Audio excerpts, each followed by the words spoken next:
ويسر لي أمري واحلل عقدة من لساني يفقهوا قولي اللهم صل على سيدنا ومولانا محمد معدن الجود والکرم وعلى آلہ وصحبہ وبارک وسلم۔ ابن ماجہ کے اندر یہ حدیث پاک ہے اور صحیح بخاری کے اندر امام بخاری رحمہ اللہ نے اس کو نقل کیا۔ یہ حضرت ابو ہریرہ رضی اللہ تعالیٰ عنہ سے روایت ہے کہ سرکار دو عالم صلی اللہ تعالیٰ علیہ وآلہ وسلم نے ارشاد فرمایا کہ جس شخص میں وسعت ہو، استطاعت رکھتا ہو، اس کے باوجود بھی وہ قربانی نہ کرے تو اسے چاہیے کہ پھر وہ ہماری عیدگاہ کے پاس نہ آئے، ہماری عیدگاہ کے قریب نہ آئے۔ حضور علیہ الصلوۃ والسلام کا یہ واضح فرمان موجود ہے کہ عید کی نماز پڑھنے کے لیے ہماری عیدگاہ میں وہی مسلمان تشریف لے کر آئیں کہ جو استطاعت پر اپنی قربانی کو اللہ کے حضور پیش کر رہے ہیں، اور استطاعت ہونے کا باوجود قربانی نہیں پیش کر رہے تو پھر وہ ہماری عیدگاہ کے قریب بھی نہ آئیں۔ اب استطاعت سے کیا مراد ہے؟ استطاعت سے مراد ہے قربانی کی شرائط میں سے یہ ہے کہ بندہ مقیم ہو، مسافر پر قربانی واجب نہیں ہے۔ جیسا کہ اگر کوئی بندہ 6-7 دن کے لیے گیا ہے حج پر، اب حج پر گیا، وہاں پر وہ مسافر ہے، اور اس صورت کے اندر کیا ہوگا اگر وہ قران کر رہا ہے یا متمتع ہے، تمتع کر رہا ہے، تو اس صورت کے اندر جب وہ قربانی پیش کرتا ہے، وہ قربانی اس کا حج کا شکرانہ ہوتی ہے، یہ وہ قربانی نہیں ہے جو ہم بقرعید کے دنوں میں کرتے ہیں۔ لیکن چونکہ وہ گئی 7-8 دن کے لیے ہے یا 10 دن کے لیے ہے تو 15 دن سے کم جائے گا، تو اس سے مراد یہ ہوگا کہ جناب وہ وہاں پر مسافر ہے، تو اس شخص پر وہ قربانی واجب نہیں ہوگی جو بقرعید پر جو ہے ایک عام مسلمان پر تونگری کی صورت میں اس پر واجب ہوتی ہے۔ لیکن ایک شخص یہ ہے کہ وہ مکے میں اتنے دن رک چکا ہے، جیسے بعض اوقات لوگ جاتے ہیں 40 دن کے لیے، 30 دن کے لیے، 15 دن سے اوپر کا قیام ہے، تو اس صورت کے اندر اگر وہ قارن اور متمتع ہے اور اس صورت کے اندر اگر وہ حج کی قربانی پیش کر رہا ہے تو وہ یہ نہ سمجھے کہ میں نے قربانی پیش کی ہے حج کی تو یہ میری قربانی وہ بھی قربانی ہو گئی جو میں بقرعید کو پیش کرتا ہوں، کیونکہ حج میں جو آپ قربانی پیش کر رہے ہوتے ہیں وہ شکرانہ ہوتی ہے حج کا۔ اگر آپ مکے میں مقیم ہو چکے ہیں، اتنے دن گزر گئے مکے کے اندر، تو آپ کو حج کے شکرانے کی قربانی بھی ادا کرنی ہے، اور ساتھ ساتھ جو ہے جو بقرعید کی صورت کے اندر بندے پر قربانی واجب ہوتی ہے وہ قربانی بھی ادا کرنی ہے۔ اب اگر یہ صورت ہوتی ہے کہ حج کی جو قربانی ہوتی ہے وہ آپ کو حرم کی حدود میں دینا لازم ہے، لیکن اگر بندہ حرم میں موجود ہے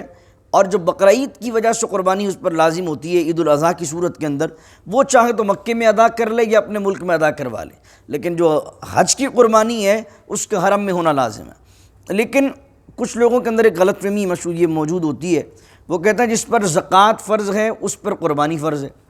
حالانکہ زکوٰۃ کے نصاب میں اور قربانی کے نصاب میں تھوڑا سا فرق ہے۔ اصل لفظ یہ ہے کہ جس پر صدقہ فطر فرض و واجب ہے اس بندے پر قربانی بھی واجب ہے۔ اب آپ کہیں گے اس میں فرق کیا ہے؟ فرق ذرا سا مختصر سا فرق ہے کہ زکوٰۃ ان چیزوں پر ہوتی ہے جو چیزیں مال بڑھنے والا ہوتا ہے، جیسے سونا ہے اس کی پرائز بڑھتے گھٹتے ہیں، چاندی ہے پرائز گھٹتے بڑھتے ہیں، بال بڑھوتی والا ہے، سونا ہے، چاندی ہے اور نقد مال ہے، کیش رقم ہے، اور چوتھی چیز آ جاتی ہے اس کے اندر مال تجارت۔ ایک چیز ہے آپ نے بیچنے کے لیے اس کو لیا ہوا ہے، اسٹاک میں رکھا ہوا ہے چیزوں کو، تو اب وہ بیچنے کے لیے چیز ہے اور اس پر سال گزر جائے گا تو اس پر زکوٰۃ لازم ہوگی۔ اب قربانی کے نصاب میں اور صدقہ فطر کے نصاب میں جب آتے ہیں تو اس میں پہلی چیز تو یہ ہے کہ اس کے اندر سال گزرنے کی شرط نہیں ہے۔ ایک بندہ غریب آدمی تھا اور عید کے دن اس کے پاس پیسے آ جاتے ہیں، بقرعید کے ان 3 دنوں کے اندر، ان 3 دنوں کے اندر آئے تو جیسے ہی پیسے آئیں گے اس پر قربانی کرنا واجب ہو جائے گی۔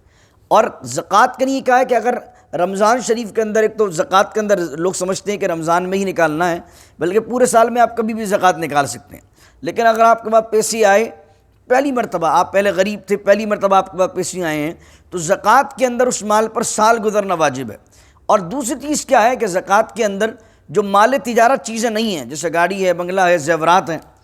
زیورات اگر چاہے کتنے مہنگے کیوں نہ ہوں لیکن اگر وہ استعمال کے ہوں، اس طرح وہ چیزیں جو مشینری ہیں آپ کی، جس کے ذریعے سے آپ کچھ مینوفیکچر کرتے ہیں، کچھ بناتے ہیں، تو اس مشینری پر، جو مشین ہے اس مشین پر زکوٰۃ نہیں ہوتی،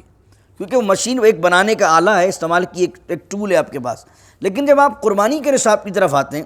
تو قربانی کے نصاب کے اندر کیا ہوتا ہے، وہ 5 چیزیں بن جاتی ہیں: سونا ہو، چاندی ہو، کیش رقم ہو، مال تجارت ہو، اور ضرورت سے زیادہ مال ہو۔ یعنی بندے کے پاس 2 گھر ہیں، ایک گھر ہے رہنے کے لیے، گھر سے بند پڑا ہے، ایک دکان چلا رہا ہے، دوسری دکان اس نے ایسی رکھی ہوئی ہے، اس طریقے سے جیسے پہننے کے زیورات ہیں، اس طریقے جس طرح بہت سارے 2-3 فرنیچر اس نے اپنے گھر پہ رکھے ہوئے ہیں۔ تو جو ضرورت سے زائد مال ہوگا اگرچہ وہ کیش کی صورت میں نہیں ہے، اگرچہ اس کے بیچنے کا ارادہ نہیں ہے۔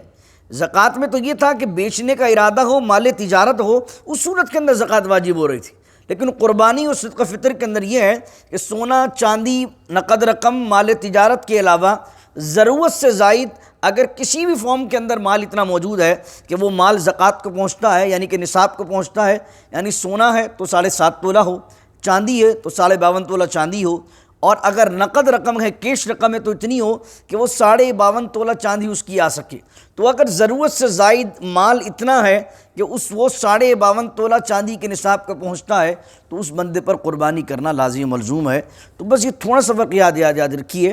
کہ جس پر زکوٰۃ واجب ہے اس پر قربانی واجب تو ہوتی ہے، لیکن بہت سے ایسے لوگ ہوں گے جن پر زکوٰۃ واجب نہیں ہو رہی ہوگی، کیونکہ ان کے پاس مہنگے جو ہے وہ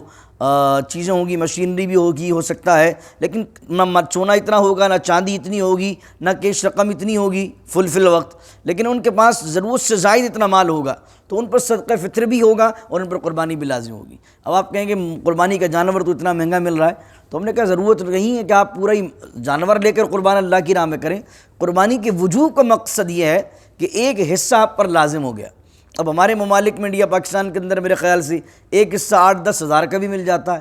اب 1 لاکھ کی آپ قربانی کرنے جائیں تو آپ کہیں میں 1 لاکھ کی قربانی کرنے کی استطاعت تو نہیں رکھتا، لیکن ہم بات کر رہے ہیں وجوب کی، کہ اگر آپ کے پاس مال اتنا نہیں ہے اور آپ پر واجب ہو رہی ہے تو آپ اپنا صرف واجب ادا کریں۔ ضروری نہیں ہے کہ آپ پوری گائے لائیں اور گائے لا کر قربان کریں، مہنگا بکرا لائیں قربان کریں، بلکہ ہمارے ممالک کے اندر پھر مختصر حصے بھی ہوتے ہیں، ایک حصہ آپ لے لیں، آپ کا وجوب ادا ہو جائے گا۔ دعا کیجیے اللہ کریم سے اللہ تعالیٰ عمل کی توفیق عطا